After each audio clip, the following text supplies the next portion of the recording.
Proteínas, semana 30.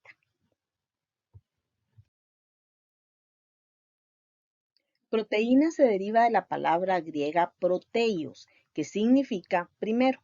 Formadas por cadenas de aminoácidos, proporcionan estructura en las membranas, constituyen cartílago y tejido conjuntivo, transportan oxígeno en la sangre y los músculos, dirigen reacciones biológicas en la forma de enzimas, defienden al cuerpo contra infecciones y controlan procesos metabólicos en la forma de hormonas. Además de contener carbono, hidrógeno, oxígeno y nitrógeno, en ocasiones se encontrará azufre, fósforo y trazas de otros elementos. Ahora veremos la clasificación de las proteínas. Al menos las podemos clasificar de 3 maneras. Y una va a ser según su forma. Y según su forma vamos a tener proteínas que son fibrosas y proteínas que son globulares. Las fibrosas están formando largos filamentos de proteína de forma cilíndrica y generalmente son insolubles en agua, mientras que las globulares se pliegan en formas esféricas con una estructura más compleja, siendo más o menos solubles en agua. Otra forma de clasificarlas es por su composición química, y aquí tendremos las simples y las conjugadas. Una tercera forma de clasificar a las proteínas será por su función. Y aquí vamos a encontrar que van a haber algunas que vamos a clasificar como proteínas que dan estructura o de manera estructural, contráctil, de transporte, de almacenamiento, hormonal, enzimas y de protección. Entonces, empecemos a platicar de cada una de ellas. Por su composición, entonces, las simples vamos a encontrar ejemplos de ellas, las albúminas, que es el grupo más común e importante de las proteínas simples. Aquí vamos a encontrar la albúmina y la ceroalbúmina. Son solubles en agua y en soluciones salinas diluidas.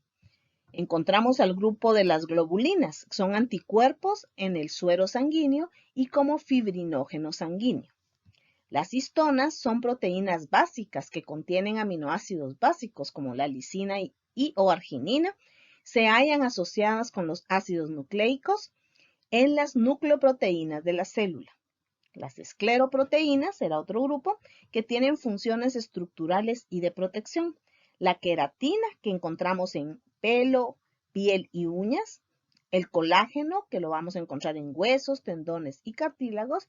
Y la elastina que forma fibras elásticas y tejido conectivo. Son algunos ejemplos de escleroproteínas. Las proteínas conjugadas están formadas por aminoácidos y por un compuesto no péptico. La porción polipeptídica se denomina apoproteína y la parte no proteica se denomina grupo prostético. Dentro de las proteínas conjugadas vamos a encontrar a las glucoproteínas, que son proteínas con unidades de azúcar, ejemplo la gamma globulina.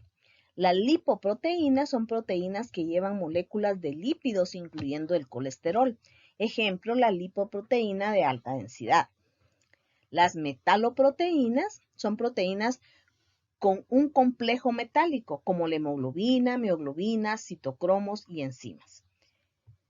Las nucleoproteínas son proteínas unidas a ácidos nucleicos, como los ribosomas. Las fosfoproteínas son proteínas con un éster fosfato. La caseína es un ejemplo de fosfoproteínas.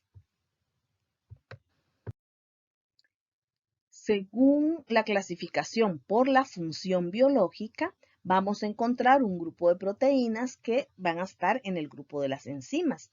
Estas catalizan las reacciones bioquímicas de las células, ejemplo la tripsina que cataliza la hidrólisis de las proteínas y la sacarasa, la hidrólisis de la sacarosa. Las que tienen función contráctil permiten el movimiento de los músculos como la miosina y lactina, que son responsables de la contracción muscular. Las que tienen función hormonal regulan el metabolismo corporal y el sistema nervioso, como la hormona del crecimiento que regula el crecimiento y la insulina que regula los niveles de glucosa en sangre. Dentro del grupo de las proteínas con función protectora, vamos a ver que estas reconocen y destruyen sustancias extrañas, como las inmunoglobulinas. Estas estimulan la respuesta inmunitaria. Las que tienen función de almacenamiento almacenan los nutrientes, como la caseína, que almacena las proteínas de la leche, y la ferritina almacena hierro en el hígado y vaso. Las que tienen función de transporte transportan sustancias esenciales por todo el cuerpo, como la hemoglobina, que transporta oxígeno, y las lipoproteínas, que transportan lípidos. Las que tienen función estructural proporcionan componentes estructurales, como el colágeno, que está en tendones y cartílagos, queratina, que forma cabello, piel, uñas y lana. Las proteínas van a presentar niveles estructurales y los niveles son los siguientes. Según la estructura, vamos a tener una estructura primaria, un nivel primario, una estructura secundaria, un nivel secundario, una estructura terciaria, un nivel terciario, y una estructura cuaternaria, que va a ser un nivel cuaternario. Veamos la estructura primaria o el nivel primario. Se refiere al número y secuencia lineal de aminoácidos en una cadena polipeptídica, de la terminal N a la terminal C. Entonces, esa cadena de aminoácidos unidos por enlaces peptídicos o enlaces amida, esa va a ser la estructura primaria de una proteína. La estructura secundaria se origina cuando los aminoácidos que la forman se unen entre sí mediante enlaces de hidrógeno o puentes de hidrógeno o con otra cadena polipeptídica. Los tres tipos de estructura secundaria son la hélice alfa, la hoja plegada beta y la triple hélice. Hélice alfa. La cadena polipeptídica adquiere una estructura helicoidal, como un cable enrollado en espiral. Se estabiliza mediante puentes de hidrógeno formados entre los grupos amino, o sea, NH, y el oxígeno de los grupos carbonilos, o sea, el carbono doble enlace oxígeno, de aminoácidos que se hallan en la siguiente vuelta de la hélice. Cada vuelta de la espiral se compone de aproximadamente 4 unidades de aminoácidos, y las cadenas laterales de estos se proyectan hacia el exterior del esqueleto. Entonces, una imagen de una hélice alfa sería esta que vemos aquí, en donde podemos ver la forma helicoidal que toma la cadena de aminoácidos, y esto punteado que vemos aquí, un puente de hidrógeno entre el hidrógeno del grupo amino y el oxígeno del grupo carbonilo de un aminoácido, o el grupo carboxílico de un aminoácido, en la siguiente vuelta. Eso será lo que dará estabilidad a esta estructura secundaria. Entonces, todo esto punteado que vemos ahí son los puentes de hidrógeno que se forman entre los aminoácidos de determinada región con el aminoácido de la siguiente vuelta de la hélice. Otra imagen que nos permite ver también los puentes de hidrógeno es la que tenemos aquí. ¿Ven esto punteado en negro que está aquí? Estos son como hilitos, estos son los puentes de hidrógeno entre este aminoácido que está en esta vuelta aquí y el aminoácido que está en la siguiente vuelta. Entonces, la hélice alfa será estabilizada por puentes de hidrógeno. Hoja plegada beta o lámina plegada beta. Es una estructura secundaria en capas de proteína estabilizadas por puentes de hidrógeno o enlaces de hidrógeno, de lado a lado entre enlaces peptídicos ubicados en diferentes cadenas o partes de la cadena, formando láminas. Por eso se le da el nombre también de lámina con plegado beta. Entonces aquí podemos ver esto punteado que vemos aquí, aquí, lo podemos ver aquí, aquí. Todo esto, esas líneas negras punteadas, son los puentes de hidrógeno que estabilizan esta vuelta de la proteína con esta otra vuelta, de manera de capas, en capas. Vean, y aquí sería la otra. Si nosotros vemos esa hoja plegada beta de arriba hacia abajo, aquí irá una cadena polipeptídica o una parte de la cadena polipeptídica y aquí otra. Entonces aquí se forma, vean ustedes, el puente de hidrógeno entre el hidrógeno del grupo amino de un aminoácido y el oxígeno del grupo, carboxílico del otro aminoácido. Y aquí nuevamente tenemos un puente de hidrógeno. Entonces, la hoja plegada beta o lámina plegada beta se estabiliza mediante puentes de hidrógeno. La triple hélice es una estructura constituida por 3 cadenas polipeptídicas que se enrollan entre sí a manera de trenza. Se mantienen unidas mediante puentes de hidrógeno. Esta estructura es típica del colágeno. Entonces, aquí las 3 cadenas polipeptídicas se van a enlazar o van a mantener esa forma como una trenza por medio de puentes de hidrógeno. Entonces vamos a poder decir que la estructura secundaria o el nivel secundario de una proteína va a estar estabilizado por puentes de hidrógeno, porque lo que estabiliza la hélice alfa es puente de hidrógeno. Lo que estabiliza la lámina plegada beta también es puente de hidrógeno. Y la triple hélice también es puente de hidrógeno. La estructura terciaria comprende atracciones y repulsiones entre los grupos R de los aminoácidos en la cadena polipeptídica. A medida que se producen interacciones entre diferentes partes de la cadena, estos segmentos se doblan adquiriendo una forma tridimensional específica. La estructura terciaria se estabiliza mediante interacciones de los grupos R de una región con los grupos R de otra región de la cadena polipeptídica. Un enlace covalente importante en la estructura terciaria es el enlace disulfuro, capaz de mantener unidas entre sí regiones remotas de la proteína que se forma, este enlace disulfuro se forma entre 2 residuos de cisteína cuando se oxidan los grupos SH de las 2 cisteínas. Además de los puentes de disulfuro, también vamos a encontrar otro tipo de atracción que van a mantener y estabilizar la estructura terciaria. Y esas van a ser, por ejemplo, las interacciones hidrofóbicas. Y la naturaleza de ese enlace que se va a formar dando lugar a la interacción hidrofóbica serán atracciones entre grupos no polares. Interacciones hidrofílicas, estas serán atracciones entre grupos polares o ionizados y el agua en la superficie de la estructura terciaria. Los puentes salinos serán interacciones iónicas entre aminoácidos ácidos y básicos ionizados. El puentes de hidrógeno vamos a encontrar también en la estructura terciaria. Estas son interacciones entre hidrógeno y oxígeno o hidrógeno y nitrógeno. Y los puentes de disulfuro que habíamos platicado, que son los enlaces covalentes fuertes entre los átomos de azufre de 2 cisteínas. Entonces veamos cada una de estas interacciones o estos enlaces que se dan para darle y mantener la estabilidad de la estructura terciaria. Entonces veamos. Iniciamos aquí.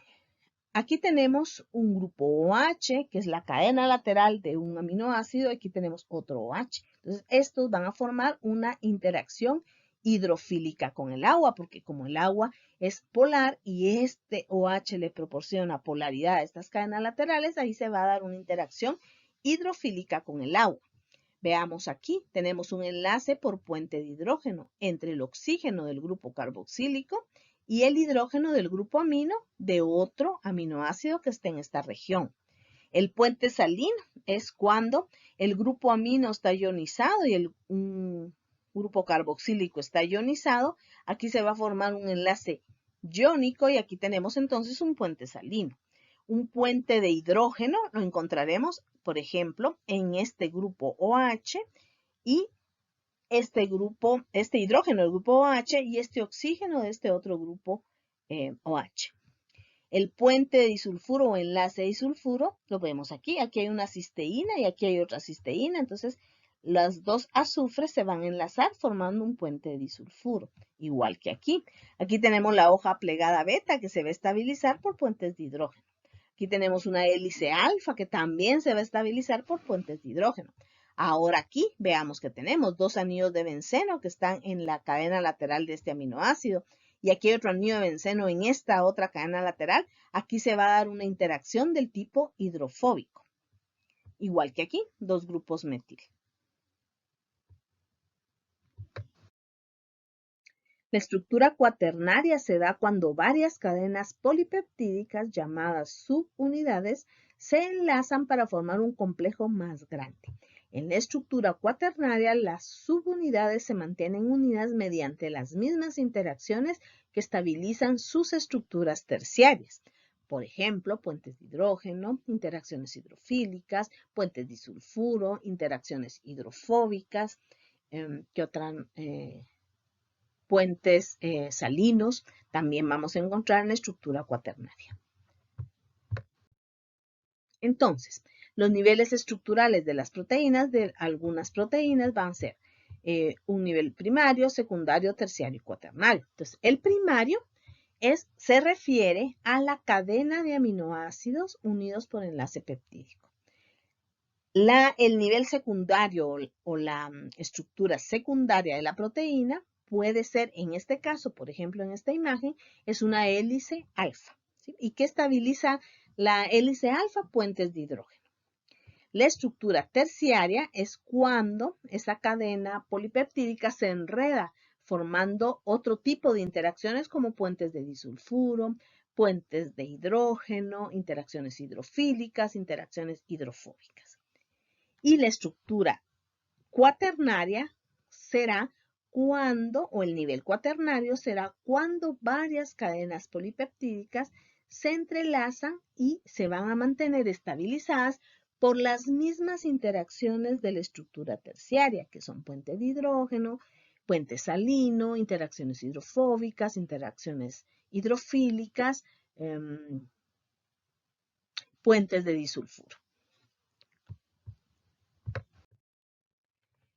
Ahora platicaremos sobre la desnaturalización de las proteínas. La desnaturalización es todo cambio que altere la configuración de las estructuras secundaria, terciaria y cuaternaria de una proteína, sin causar una ruptura de los enlaces peptídicos, lo que significa que el nivel primario o la estructura primaria se mantiene a pesar de la desnaturalización, solo se alteran la secundaria, terciaria y cuaternaria, produciendo cambios drásticos en la naturaleza física y bioquímica de las moléculas. Entonces, aquí tenemos una proteína normal que podemos decir, bueno, tiene estructura primaria, tiene que tener secundaria, vemos unas hélices alfas ahí, y terciaria es lo que logramos ver en esa imagen, porque está como enredada la cadena polipeptídica. Entonces, cuando por algún factor se desnaturaliza la proteína, va a ocurrir esto, que solo vamos a mantener la estructura o el nivel primario, que es la cadena de aminoácidos que forman el péptido. Entonces, durante la desnaturalización, se altera la secundaria, la terciaria y la cuaternaria. Se mantiene la estructura primaria. La desnaturalización puede ser causada por varios factores y uno de ellos es el calor. El calor rompe los enlaces de hidrógeno, los puentes de hidrógeno y las interacciones hidrofóbicas entre grupos R no polares, provocando la coagulación de la proteína. Y el mejor ejemplo que tenemos es ebullir un huevo o freír un huevo. Aquí las proteínas desnaturalizadas son digeridas con más facilidad por las enzimas, por eso es que cocinamos los huevos. Entonces, en un huevo duro, por ejemplo, podemos ver cómo se coagula ya la proteína y eso nos indica una desnaturalización. Se perdió la estructura de la albúmina, por ejemplo, en la clara de huevo, se perdió la estructura secundaria, terciaria y se mantendrá la primaria. Aquí en un huevo estrellado es un poco más fácil ver la desnaturalización, porque aquí tenemos nosotros la albúmina, que es transparente, es algo viscosa, pero cuando le aplicamos calor forma un coágulo blanco. Y aquí tiene todas las estructuras, los niveles estructurales, y luego de aplicarle calor nos queda únicamente la estructura o nivel primario que lo estabilizan los enlaces peptídicos, o sea, eso no se altera. Otro factor que va a ocasionar la desnaturalización de las proteínas son los compuestos orgánicos, pero solventes como el alcohol etílico e isopropílico. Estos solventes pueden destruir los enlaces de hidrógeno intermoleculares. Alteran las interacciones hidrofóbicas al formar sus propios enlaces por puente de hidrógeno con una proteína y alterar el enlace por puente de hidrógeno intramolecular de la cadena lateral. El mejor ejemplo que tenemos es una solución de alcohol al 70% para limpiar la superficie de la piel antes de una inyección.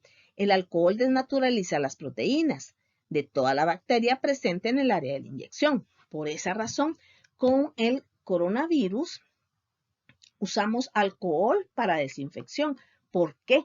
Porque el coronavirus en la membrana celular es lipídica, o sea, hay lípidos. Entonces, el alcohol puede destruir esa membrana celular e inactivar al virus del coronavirus. Otro factor que va a desnaturalizar las proteínas son los cambios de pH. Los reactivos ácidos y básicos cambian el pH rompiendo los enlaces por puente de hidrógeno entre grupos R polares y alteran los enlaces iónicos que están formando puentes salinos. Alteran el estado de ionización de los grupos carboxílicos y amino provocando la coagulación de la proteína. Entonces, un buen ejemplo sería el ceviche, porque ustedes saben que el ceviche, por ejemplo, si es de pescado, el pescado está crudo. Si es de camarones, los camarones están crudos. Y si es de conchas, las conchas están crudas. Entonces, se le agrega limón, jugo de limón, que es un medio ácido, para cocer el pescado, para cocer los camarones. Lo que está haciendo aquí es una desnaturalización de la proteína de los camarones y del pescado. Y entonces así es más fácil digerir el ceviche, por ejemplo. Entonces, estos son un buen ejemplo de una desnaturalización de proteína por un medio ácido, que es el jugo de limón. Igual ocurre con las ostras. Las ostras están crudas y a veces vivas. Y cuando se le agrega el limón, lo que se hace es desnaturalizar la proteína y es más fácil digerirlas. Otro factor que afecta la estructura de las proteínas desnaturalizándolas son los metales pesados. Y dentro de este grupo vamos a encontrar a los iones de metales pesados como la plata, mercurio y plomo. Estos desnaturalizan las proteínas al formar enlaces con grupos R iónicos o reaccionar con los enlaces por puente de disulfuro mediante la formación de enlaces iónicos. Los cationes de estos metales pesados forman enlaces muy fuertes con los aniones carboxilato de los aminoácidos ácidos y con los grupos sulfidrilo de los aminoácidos que contienen azufre. La proteína entonces precipita de la solución como una sal insoluble metal-proteína. Otro factor que causa la desnaturalización de las proteínas es la agitación. El batido de la crema y el batimiento de las claras de huevo son ejemplos de uso de agitación mecánica para desnaturalizar las proteínas. La acción de batimiento en las claras estira las cadenas polipeptídicas de la albúmina hasta que se rompen las interacciones estabilizadoras. Son alterados los puentes de hidrógeno e interacciones hidrofóbicas. Los factores que desnaturalizan las proteínas que vimos anteriormente, como calor, cambio de pH, la adición de metales pesados o el uso de solventes para provocar la desnaturalización, por lo regular son procesos irreversibles. Ahora, la agitación probablemente no sea una desnaturalización irreversible, no, puede ser que sea reversible. Otra desnaturalización, y esta es reversible, es la desnaturalización del cabello. La queratina es la proteína del cabello y esta posee gran proporción de aminoácidos que contienen azufre. Y la forma del cabello se debe en gran parte al enlace disulfuro. Entonces, veamos, las personas con el cabello que le llamamos liso, tiene de esta manera los puentes de disulfuro. Vean, están como paralelas las cadenas de aminoácidos que forman la queratina y aquí están los puentes de disulfuro. Ahora, las personas con un cabello, con un rizado natural, o las personas que son colochas, van a tener más puentes de disulfuro o quizá más aminoácidos que tienen azufre en la queratina que forma el cabello. Entonces van a tener aquí un puente de disulfuro, aquí otro y aquí otro, que eran iguales del cabello liso, pero en este caso se van a formar puentes de disulfuro aquí, que en otras posiciones que le dan el rizo al cabello, las características del rizo del cabello. Ahora, cuando se practica a una persona con cabello liso un permanente, que es hacerle colochos a esa persona, entonces se le agrega un líquido que lo que hace es formar puentes de disulfuro donde no habían, que sería aquí o aquí, por ejemplo. Entonces, eso es, se puso un cabello, se desnaturalizó el cabello para que ahora sea un cabello rizado o colocho. Pero también están las personas que tienen el cabello lisado que se alisan el cabello. Y entonces lo que están haciendo es romper esos puentes de disulfuro y están provocando una desnaturalización de la proteína. Entonces, por medio de calor, por ejemplo, con una plancha o por un alisado químico. Entonces, veamos aquí esta otra imagen donde tenemos el cabello liso. El cabello mojado se coloca en un tubo o un rollo para ondular el cabello. Y entonces se van a formar aquí SH. Vean, teníamos puentes de disulfuro, 2 azufres, aquí tenemos SH. Este es el cabello reducido en un rizador, o sea que aquí se formaron SH para que tenga la forma ondulada. Y luego el cabello ondulado completamente rizado, que en un ondulado permanente. O sea, vamos a formar aquí los puentes de disulfuro. Entonces, eso de alisarse el cabello o realizarse un permanente para ondular el cabello, entonces eso es una desnaturalización.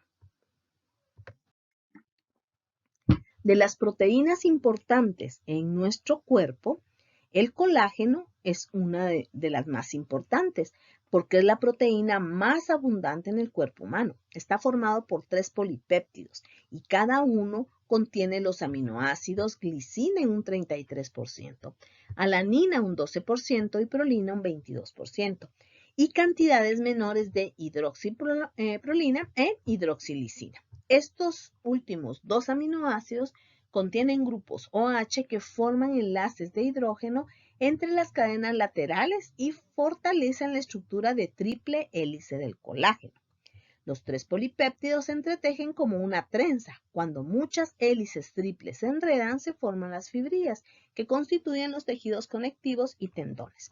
Entonces aquí podemos ver en esta imagen que hay una cadena polipeptídica en color amarillo, otra en color verde y otra en color rojo. Y estas se entrelazan y van a formar las fibrillas de colágeno. Aquí tenemos la secuencia también de aminoácidos. Aquí vemos la cadena que está en verde, la cadena en amarillo y la cadena en rojo.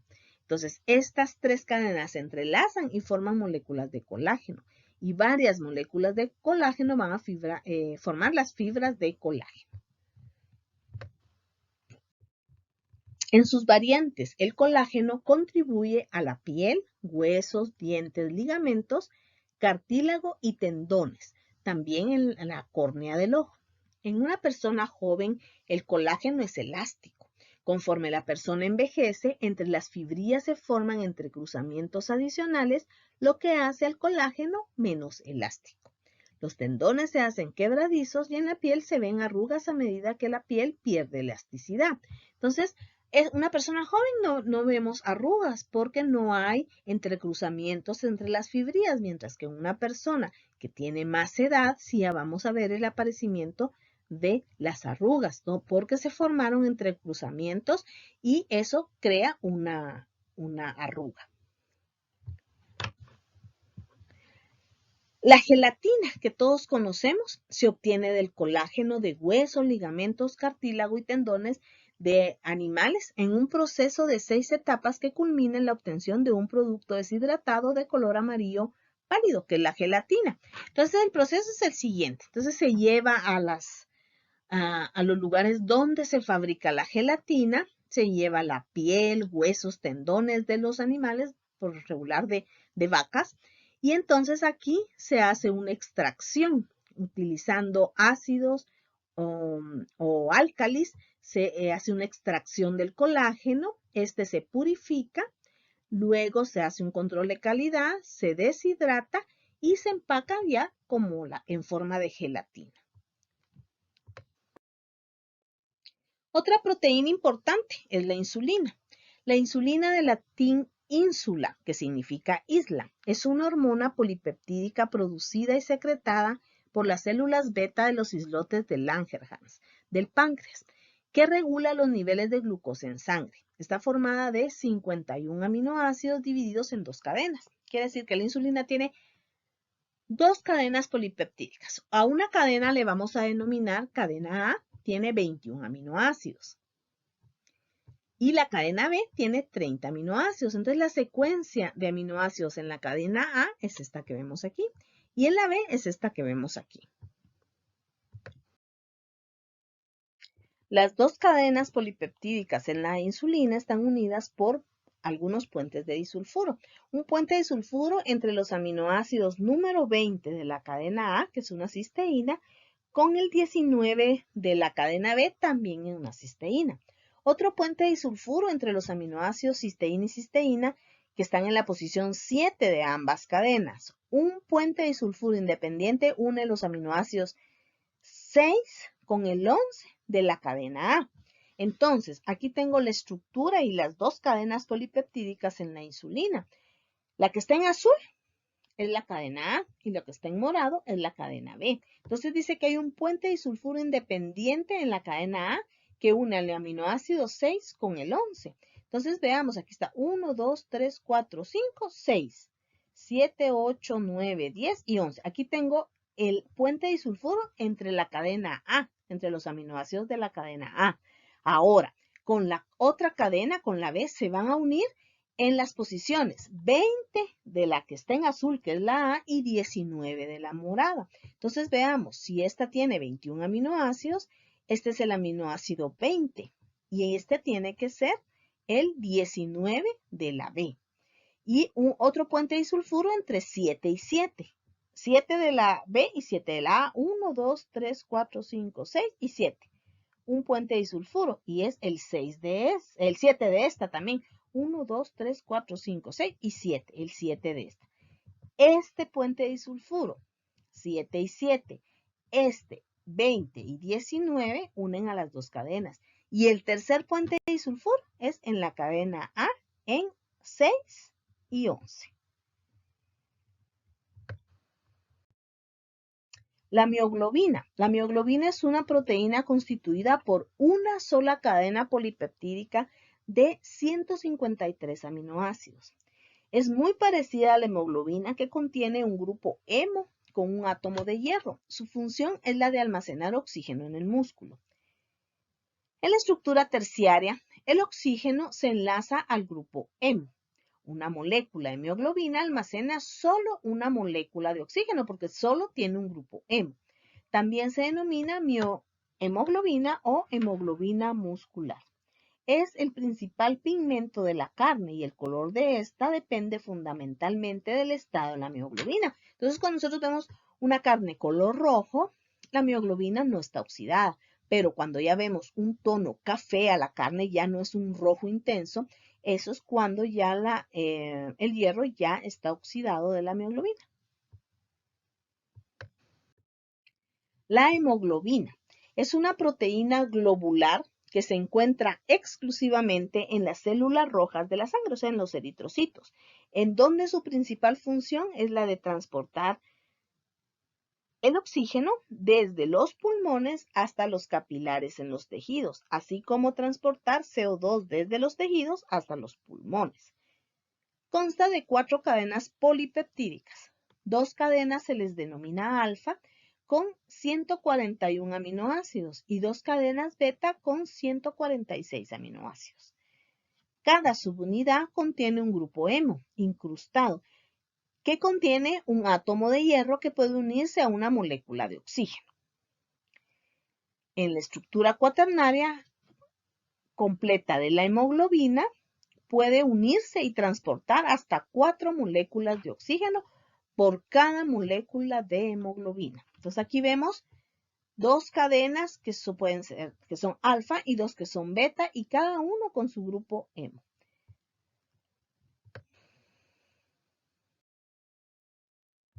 Enzimas. Las enzimas son proteínas que catalizan reacciones biológicas que catalizan casi todas las reacciones químicas del cuerpo. Una reacción no catalizada en una célula tiene lugar con el tiempo, pero no a la velocidad suficientemente rápida para la supervivencia. El nombre de una enzima termina con el sufijo asa, pero muchas enzimas conservaron sus nombres comunes como la enzima estomacal pepsina y las enzimas intestinales tripsina y quimotripsina. Sustrato y sitio activo. Las enzimas tienen una forma tridimensional que reconoce y une un pequeño grupo de moléculas que se llaman sustratos. Una enzima es mucho más grande que su sustrato. Una enzima tiene que unirse a un sustrato.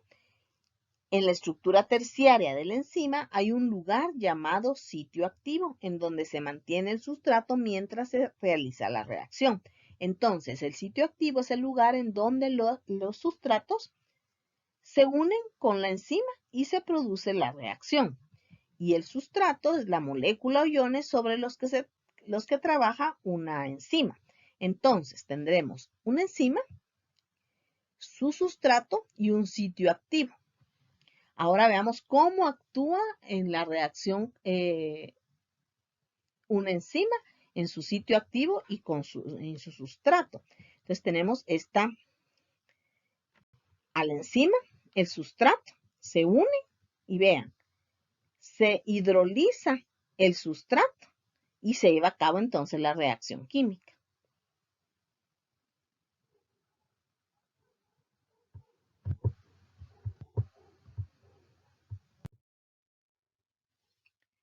Algunas enzimas con nombres comunes o que mantuvieron o mantienen su nombre común es la renina, que esta interviene o su uso es la coagulación de la leche para hacer queso.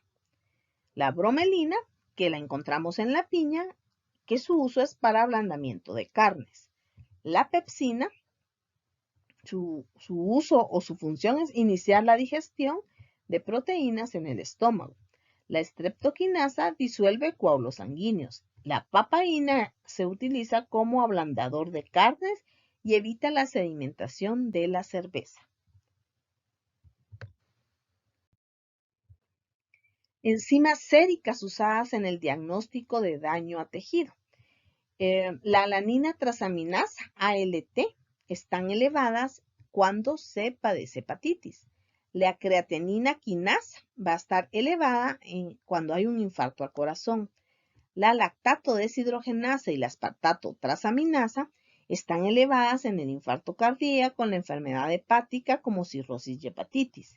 La fosfatasa alcalina va a estar elevada en casos de carcinoma hepático o enfermedad ósea como el raquitismo. La fosfatasa ácida y el antígeno prostático específico está elevado cuando hay cáncer de próstata. La amilasa pancreática, la colinesterasa y la lipasa están elevadas cuando hay una enfermedad pancreática. Clasificación de las enzimas según la Comisión Internacional de Bioquímica. Ellos agruparon a las enzimas y un grupo se le denomina las oxidorreductasas. Estas catalizan reacciones de oxidorreducción. Aquí, ejemplo, tenemos las oxidasas que catalizan la oxidación de un compuesto. Las deshidrogenasas que catalizan la eliminación o adición de dos átomos de hidrógeno. Recuérdense que en los compuestos orgánicos y en las moléculas o biomoléculas vamos a ver la oxidación y la reducción con el número de oxígenos e hidrógenos. Entonces, en la oxidación hay un aumento de oxígeno y una disminución de hidrógenos. Y en la reducción hay una disminución de oxígenos y un aumento de hidrógenos. Entonces, aquí tenemos un ejemplo de una oxidorreductasa porque tenemos al etanol, la NAD, que es una coenzima, tenemos una enzima que es una oxidorreductasa, que es la alcohol deshidrogenasa. Y veamos qué pasó con el etanol luego de la reacción. Ya no tiene un oxígeno. y el NAD aumentó su número de hidrógenos. Entonces, por eso esta es la alcohol deshidrogenasa es una óxido reductasa. Las transferasas catalizan la transferencia de un grupo funcional entre dos compuestos. Entonces, tengo aquí a la alanina y la alfa-cetoglutarato. Entonces, vean ustedes, aquí tengo un grupo carboxílico, este es un aminoácido, entonces tengo un carbono alfa, un grupo amino, un grupo carboxílico. Entonces tenemos el alfa-cetoglutarato que tiene dos grupos carboxílicos, un carbono carboxílico y utilizando la alanina transaminasa como enzima, entonces el grupo amino que estaba en el aminoácido pasa al alfa-cetoglutarato, ahora está aquí, y se forma el glutamato. Las liasas, estas catalizan la adición o eliminación de un grupo sin hidrólisis. Las descarboxilasas catalizan la eliminación de CO2. Las desaminasas catalizan la eliminación de NH3. Entonces tengo el piruvato más hidrógeno y la enzima piruvato descarboxilasa. ¿Y qué va a pasar? Va a formar etanal y vean ustedes, se elimina un CO2. Por eso es una liasa. Las isomerasas catalizan el reordenamiento de átomos dentro de una molécula para formar un isómero. Entonces tengo un compuesto y lo va a convertir en su isómero. Entonces las isomerasas catalizan la conversión entre enlaces cis a trans. Las epimerasas catalizan la conversión de isómeros de I y L. Entonces tengo el maleato, tengo la enzima maleato isomerasa, y se va a convertir el maleato en el fumarato. Vean, aquí era cis y lo convirtió en trans, que es otra molécula diferente que es el isómero. Las hidrolasas catalizan las reacciones de hidrólisis, o sea, adición de agua, que divide un compuesto en dos productos. Entonces tengo un dipéptido, en este caso, agua, tengo una enzima que es la peptidasa y entonces, ¿qué es lo que va a ocurrir? Se va a romper el enlace peptídico y voy a tener un péptido más corto. Vean ustedes. Rompió con enlaces peptídicos. Las ligasas catalizan la adición o eliminación de un grupo sin hidrólisis. Por ejemplo, tengo el piruvato, CO2 más ATP, tengo la piruvato de carboxilasa, que es la enzima, y ¿qué es lo que va a ocurrir? Se va a adicionar el CO2 al piruvato, entonces voy a tener el oxalacetato, ADP, fósforo más hidrógeno. Bien, una enfermedad que se da porque hay un cambio en algún aminoácido de una cadena polipeptídica de la hemoglobina es la anemia falciforme o drepanocítica. Es una enfermedad genética en donde en lugar de un ácido glutámico de la subunidad B de hemoglobina aparece una valina. Entonces aquí tengo la cadena B normal. Vean, esta es la secuencia de aminoácidos. Aquí tengo un ácido glutámico, pero en una cadena deformada a causa de una anemia falciforme, vamos a encontrar valina en lugar de ácido glutámico. Esto va a llevar a que los glóbulos rojos cambien su forma normal, que es la de un disco achatado en el centro, por la forma de aplastada como una hoz. Entonces va a adquirir esta forma.